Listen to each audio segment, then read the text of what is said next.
Good evening, ladies and gentlemen. Welcome to the I Talk Bag Sports Show. Today is March 20th, and I'm joined by my still balding co-host, Jamal Bonner. Say hi to the people, Jamal. It's gonna grow back, Kay. It's gonna grow back. All right, so today we're going to talk about the free agency signings and non-signings going around in the NFL. A little bit of NBA, maybe. Maybe, yeah. And also college basketball tournament time. Yay, we're excited Yes! Yes! about this. Jamal, do you want to give a shout out to the people? I'm sorry. Yes, I do want to give a shout out to the. I want to give a shout out to those who still question police brutality against people of color. To you all, shout out to your blinders. I really, I hope they work well for you. What about you, Kay? Well, I would like to shout out to the reigning IBF welterweight champion, Errol Spence Jr. Woo! Good job. Yay, Earl. Don't say his name like that. Earl? It's not right. Earl? Okay, also we would like to give a shout out to Shaheem and also Lillian from across the pond. Thank Yay. you so much. Yay. Thank you very much.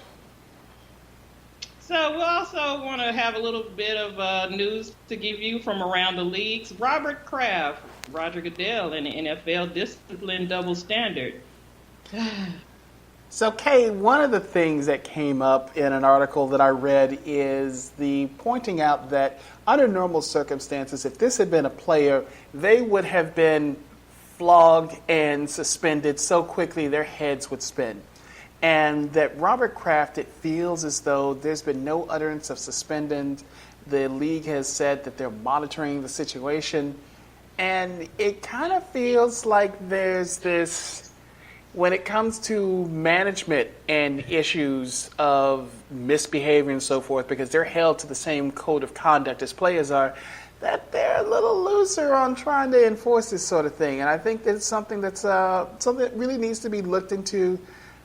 Well, I guess we have to wait until there's another commissioner for that. But it's still kind of one of those, come on, NFL, get one thing straight. What did you think about it?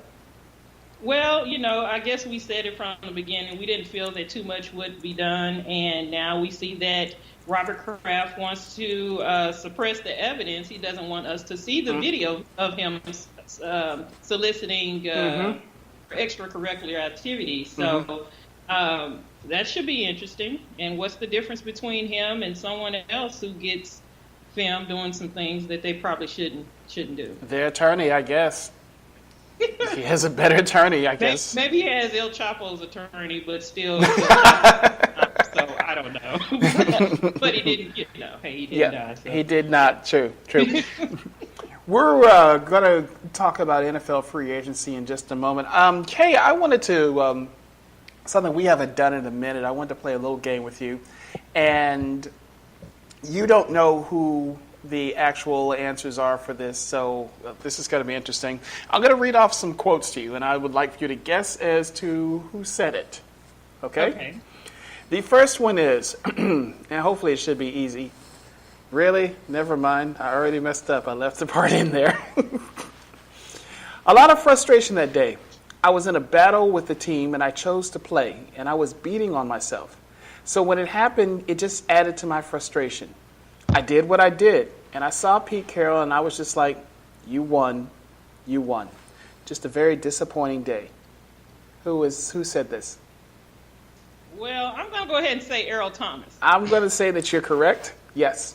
Earl mentioned this in an interview recently when discussing being signed by the Ravens, and was asked about what was behind him flipping off the Seattle sideline as he was being carted off that day. We all thought he was coming to Dallas. Oh well. All right, the next quote. He says players didn't feel like they were treated by the quarterback as being on the same level as him. Quote, quarterbacks are leaders. It is what it is. Who is being spoken of in this case? I think it's Ben Roethlisberger is Very being good. spoken. Absolutely. Yes, Yep. yes. Yep. And this was spoken by, for a bonus point, Antonio Brown, probably. close. Try again. Oh, the running back Yes. that now plays for the Jets, Yes, Le'Veon Bell. Yes. Le'Veon Bell. Very Yes. good. Very good. Absolutely. Yes. So the last one I have a job and the Lakers have a coach. I'm going nowhere. I have a job, and the Lakers. I would guess that probably is LeBron. I don't know. Nope. Nope. This is actually going to be Doc Rivers, and there were rumors floating around very briefly of him being asked to come over to the Lakers from the Clippers, but unbeknownst to everyone, he's already signed an extension. He's good. He's good. Apparently, Steve Ballmer took care of him, so he's not going anywhere. Did he even want to go anywhere? You know, that is a fine question, but apparently he and Magic are best friends, so who knows? But yeah, apparently he's staying in the other locker room, winning. Okay. So, what is your biggest surprise so far in free agency? I think the biggest surprise was Odell Beckham Jr. and that the Giants, after signing him to a massive extension last year and making him were going to make him the centerpiece, decided that instead of getting rid of Eli Manning, that you were going to get rid of this extremely talented wide receiver. Now, I will say that they did pick up some fairly decent draft picks for him and some guy, I don't know, but they probably could have gotten more for him if they'd really tried, and it's just, I'm still waiting for them to get rid of Saquon next. They're not going to do that. I don't know. I mean, that was just, you let go of Collins, and then you let go of Odell. Obviously, you're not trying to win, in my opinion. What about you? What was the biggest for you? Well, I would say him as well. The dumbest thing probably that happened or transpired is the same. I mean, why would you? So he's already signed. You already gave him some money. Mm-hmm. So yeah, I don't have anything any different on that. Funny you say that. For the dumbest, I still say I think it's the Steelers. That you got pennies on the dollar for Antonio Brown when you see what another receiver that is of equal talent, younger, but of equal talent, pulled in a first and, what was the other one? Was it a first and a third for Odell? So you gave up Antonio Brown for a third and a fifth? Really? It's humorous to me that that's all it took to get him. Yeah, I agree. So let's talk about some other free agency signings. Signed by the Cowboys. Yay! Woo! Yes. So they signed Randall Cobb. Go ahead, because you're going to bring up something that's funny. I was thinking about it on the train ride in. So go ahead. Were you thinking about what I'm about to ask you? Not necessarily what you're about to ask me at this moment, but down the line in this show, yeah. So super friends unite, right? Okay, never mind. Unite! Okay, is this okay? Randall Cobb was signed, and he's coming from the Packers, and we're really excited, or at least I am excited about this. Mm-hmm. Is he an instant upgrade over former Cowboy receiver Beasley? I'm going to say no, and I have a caveat to that no. I think that he is probably equally as talented as Beasley, but Beasley stayed healthy, and Beasley played often. Randall Cobb seems to be kind of injury prone, and so in that regard, what I'm going to say is you could count on Beasley week in, week out. Not sure that the same thing's going to be able to say for Cobb. What do you think? I think they're both very talented. Beasley. He just always was in the sweet spot, and he was able to get a lot of yards after the catch, as well as Cobb has in the past. So we really don't know what all we have, and we don't know how healthy he'll be. But I am excited about the possibilities. And also, does he complement our current receiving core? Our current complement of injured receivers or semi-injured receivers? Again, we'll get to that in a second. But I think that, yes, I do believe he's actually a very good complement for our receiving core. He's very good. It looks as though of creating space, much in the similar vein as Amari Cooper and as Beasley could sometimes do. So I'm looking forward to seeing what happens when he's running those intermediate routes. And he's also kind of a little bit of a deep threat in his own right, isn't he? Yes, he is. Yeah. So I think that it should be interesting. And we'll see if Alan Hearns really fully recovers from his injury. And Michael Gallup obviously is going to be on the other side. He's solidified himself as a solid number 2 wide receiver.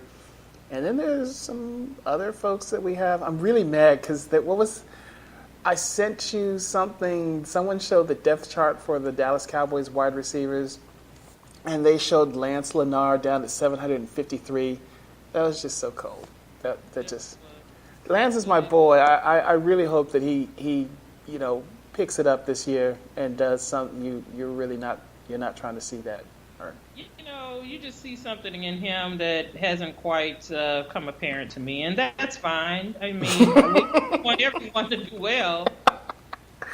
He's got hands. I mean, he's got really good hands, and he flashed them in the training camp. And I know it's training camp, so you can't get excited, but I just see this guy who has some fairly decent hands, and if he can get the game to slow down for him so that he's right there. Because I believe during the regular season he had a couple of big mistakes. But I feel that he's going to be, if he can stick around, I think he will be a fairly decent contributor. So back to your original question, I think Cobb is, if he stays healthy, he's an upgrade for the receiving core, just for the ability to add that extra deep threat. But I hate to sit here and say this, but Beasley on a day-to-day was probably a better wide receiver health-wise than Cobb. What do you think? Yeah, I agree. All right, so we also signed Kerry Hyder from the Lions, and immediately everyone said, "Who is that? Who's that guy?" Who? Well, he's a defensive end, everyone. He's played for 4 years. Uh-huh. First year, he really didn't play. Second year, really didn't play. But in his third year, he got 8 sacks. Mm-hmm. Okay. Mm-hmm. 8 sacks, that's good. Mm-hmm. Forced fumbles, 11, and he hit the quarterback 19 times. Whoa, he forced that many fumbles? Wow. Yeah. Nice. Mm-hmm. Okay. So he does have potential. Was he injured? Yes, last year. He was injured. He was injured last year. He played 7 games. I can't really find any good thing to say about. He had 5 solo tackles. How's that? Yeah, we'll get to that other part in a second. I like what I see from him on the stat line for the third year, and I think that it looks as though he didn't play at all in 2017. I'm assuming this for an injury or otherwise, but that he seems as though he's going to be a nice young player who, if he can overcome his injuries, that he'd be a really decent addition. I see that the Cowboys are also trying to make some sort of headway with, is it Robert Quinn with the Miami Dolphins, who is still under contract for them, and they're trying to figure out how to work out maybe some sort of trade. And he actually visited Frisco on Tuesday, which is unusual for somebody who's still under contract for a team. So they're doing some things, it sounds as though, at least to try to shore up the defensive end position, since David Irving is making his own strands of marijuana, and that Randy Gregory may not be able to be counted on this year, at least not until the league changed its rules. So in the interim, that trying to work at least from the free agents, I shouldn't even go there, should I? Doing what they can on the free agency side to try to shore up the defensive end area is a really good idea. So also, the Cowboys re-signed Tavon Austin. And you know what? We were talking about receivers. I forgot about Tavon Austin. Yeah, he's injury prone. So we got to, what we really do need is to build a hospital right by the Star for these people that keep getting hurt. That's all. So, all right. So I got this article from a blog, and it said since 2014, the Cowboys have signed 37 free agents that played for different teams the previous year. 5 of those contracts were worth more than $20 million. Those people are Henry Milton, Greg Hardy, Cedric Thornton, Nolan Carroll, and also Alan Hearns. Who's Cedric Thornton? He played on defense. I do remember that. Was he a linebacker? At any rate, so they had those as, fairly negative signings. Mm-hmm. And the worst ones they put on here were Anna, the tight end. Oh, no. Played 3 years, $8.25 million, only played one of the 3 years. Mm-hmm. Caught 4 balls for 88 yards, but when he did catch the ball, looks like he was productive. And also, your friend, the Baylor Bear. Wow, wait, what? Wow, wait, what? Terrence Williams. What? 4 years, $17 million. He never caught another touchdown after signing this deal. In 2 years, he played in just 16 games, catching 55 balls for 586 yards, and failing to call a timeout in the very critical. Let's not forget. We'll never forget that. So, basically, after all of that, throughout the years, we know that the Cowboys, they heavily depend on the draft and not so much for free agency. So, we'll see what happens in April. Let me add to this that one of the things that seems to be coming up, at least with this Cowboy offseason, is, and I don't know a nice way of putting it, but it seems as though we're trying to kick the tires on people, a lot of injured or formerly injured players. You still have Eric Berry, who rolled through. Great safety, but some injuries going on there. And that maybe that it's a big gamble. It is a huge gamble to not necessarily sign the injured players, but to put them in positions where they are of importance to the team.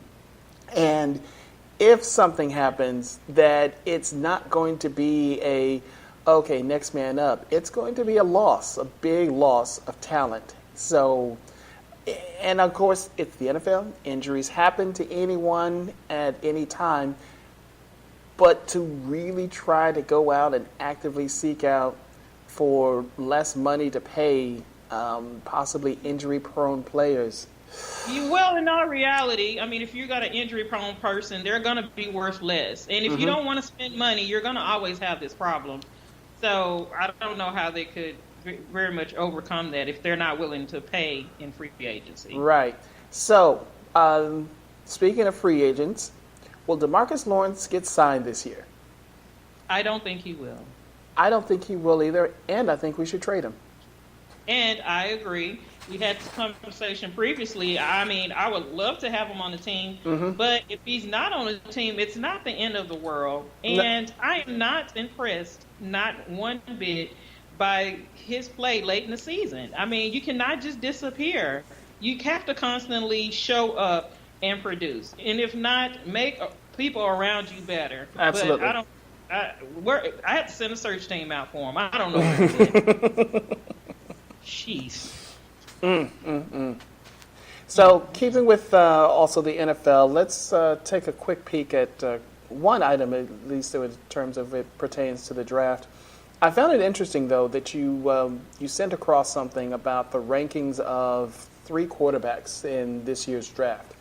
And if I read this correctly, they have Dwayne Haskins from Ohio State ranked at 13th. Well, they have him going, I guess, 13th for overall, or just overall. Yes. Yes. What I thought that we should do is just take a position each week and talk about them for the draft. And of course, quarterback to most people is the most important. Right. But yeah, they have him ranked the 13th player overall, the 13th best player. Okay, that's madness, but okay. I'm kind of shell shocked over this. I don't come up with it. So I know, I understand. 13th, 14th, and 26th player, Kyler Murray, as well as Drew Lock.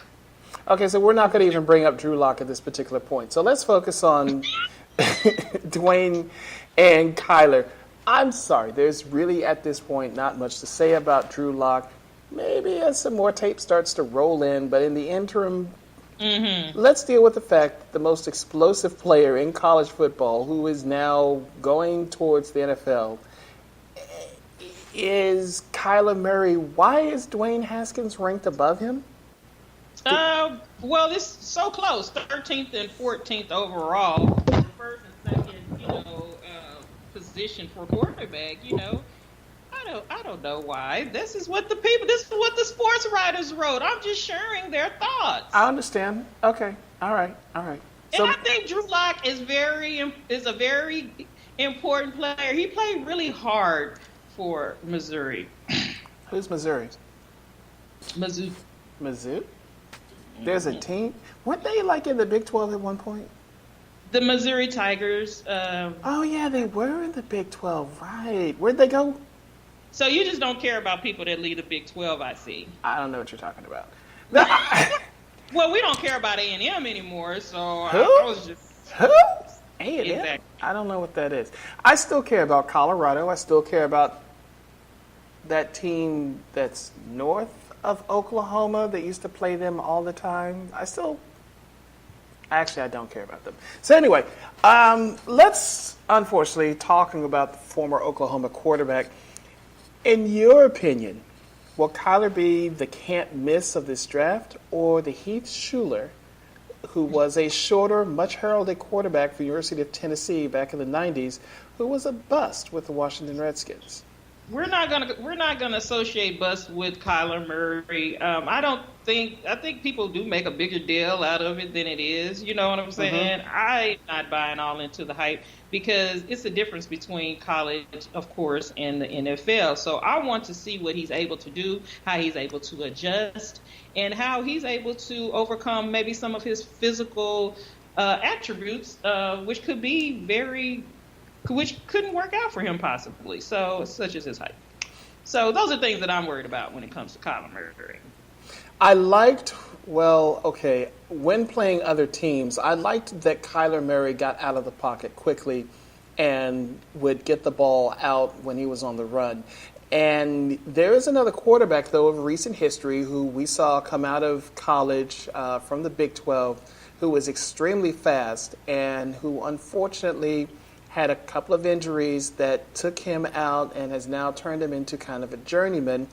That being said, I thought that Kyler looked to have a bigger, better arm and a bit more, shall we say, patience than one RG3. So even though he is shorter, I'm looking, and if he works hard, I feel he could actually be more like a Drew Brees and less of a Heath Schuler or Doug Flutie, that he really could be successful, but he just needs to really work hard on his aim and feeling pressure and just using his feet to buy some time and not necessarily finding it necessary to try to take it all on his own and just go dashing off every time. Okay. Alrighty. So you don't want to talk about Dwayne Haskins. That's fine. I guess next week we'll move it to the defensive side of it.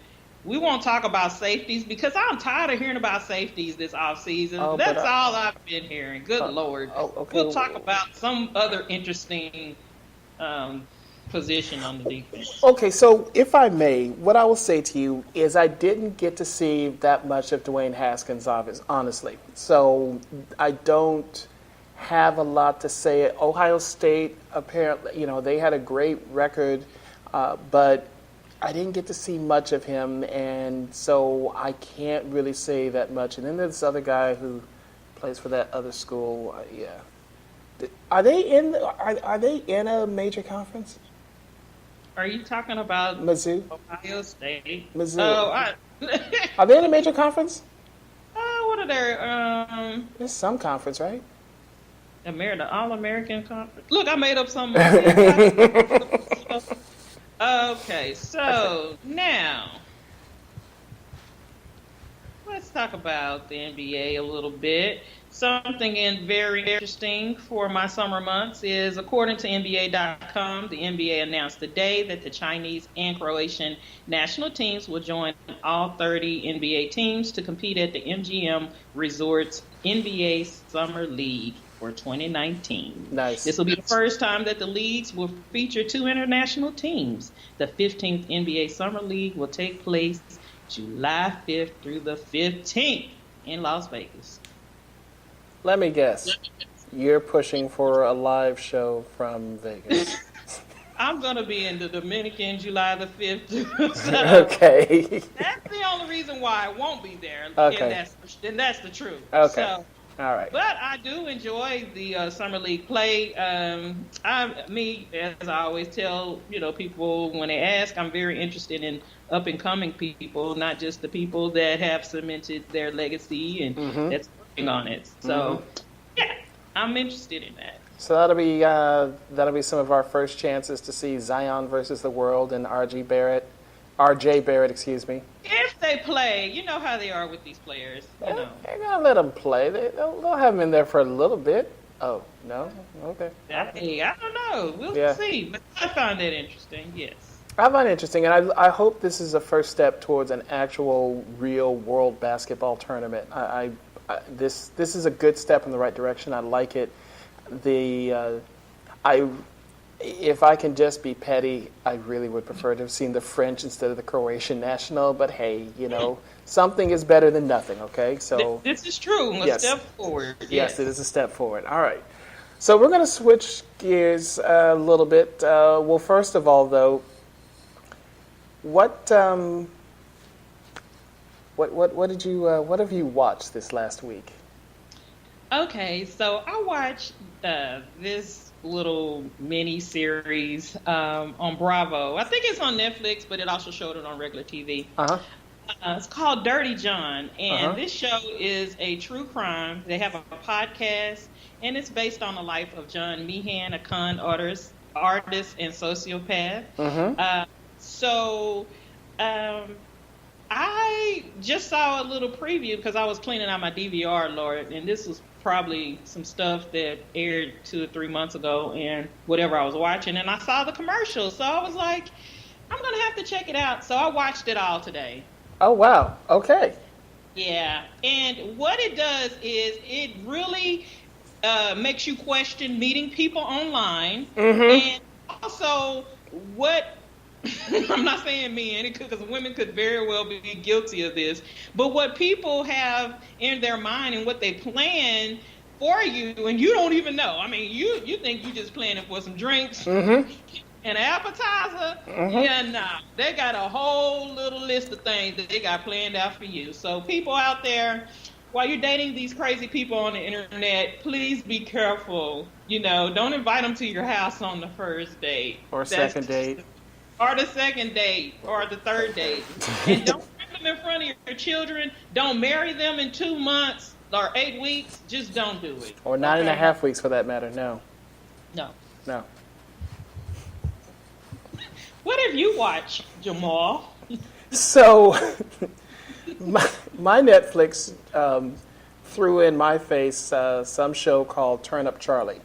And seeing my boy from Luther and from The Wire, formerly Idris Elba, and that it's apparently a comedy. I thought, all right, I'll give it a watch, and I will say I was entertained, and it's very British with a few Americans added in to make it somewhat interesting. But Idris Elba plays a down on his luck DJ who is asked to watch after his friend's kid and the adventures and misadventures that were involved in it. And overall, I'll have to say I finished it in a couple of days. They're 30-minute episodes, but it was not bad. It really wasn't bad. So I would recommend, I'm not going to say highly recommend, but it's entertaining nevertheless. So now I'm looking for, there's nothing You're looking else for something else to watch? I was going to say that, and then I realized, no, tomorrow, Friday, Saturday, and Sunday, I'm basketball all day. Yes. Well, I'm sorry. I hope work didn't hear that. I mean, when I get off of work, I'm basketball. So yeah. Just trying to keep you employed. That's all. Yes, I mean, if you don't mind. Yes, Okay. I'm trying to keep employed too. Yes. And Barbie, I'm gonna go watch Us. I'm looking forward to that. Well, I'm not going to say the same, but I certainly hope that you enjoy it. K. No. I fell asleep on the Get Out. I fell asleep on that, so I don't think. But I heard that it was a really good show. I really did. We're going to have to talk about this offline. I can't even deal with this right now. This just didn't happen. So yeah, and I think I need a new series to watch. So yes, and I keep telling you I'm gonna. Happy hunting. I keep saying to you I'm gonna watch the Ozarks, and maybe this is that time. Maybe this is it. I think it should be that time because after you watch it, you're gonna be mad at me because I didn't tell you to watch it. Mm-hmm. I only told you. Just but told not me. tell you. Yeah. Yeah. Okay. All right. And those Ozarks, I believe, are going into their third season, or have they already started the third season? Third season doesn't start till June, I believe. Oh, okay. So there's time. All right. And I do need to. Oh, yeah. I need to catch up and for Billions because I'm not understanding the advertisements that I've been seeing. Yes, it is so good. Oh, so good. I do not. Yeah, these advertisements are confusing me, and so I need to figure out what the heck is going on. So I think I have 4 more episodes to catch up to the end of the season, and then start season 4. So, Black Monday. It's a series on Showtime. It stars Don Cheadle, and it is a fictional retelling of the 1987 stock market crash. No, really? You know, this last show he had on was it Showtime or something. I tried to get into it and I couldn't. I just don't like too much going on. You know what I'm saying? And that just looked like a lot going on from the preview. But if you say it's good, I'll just take your advice and not watch it. Wait, my advice wasn't for you to not watch it. Kay, I'm gonna go make my fish. So yeah. Okay, yeah, I just think that's best. Yeah, that's best. So again, thank you very much, and look forward to hearing your review of Us. Don't hold your breath.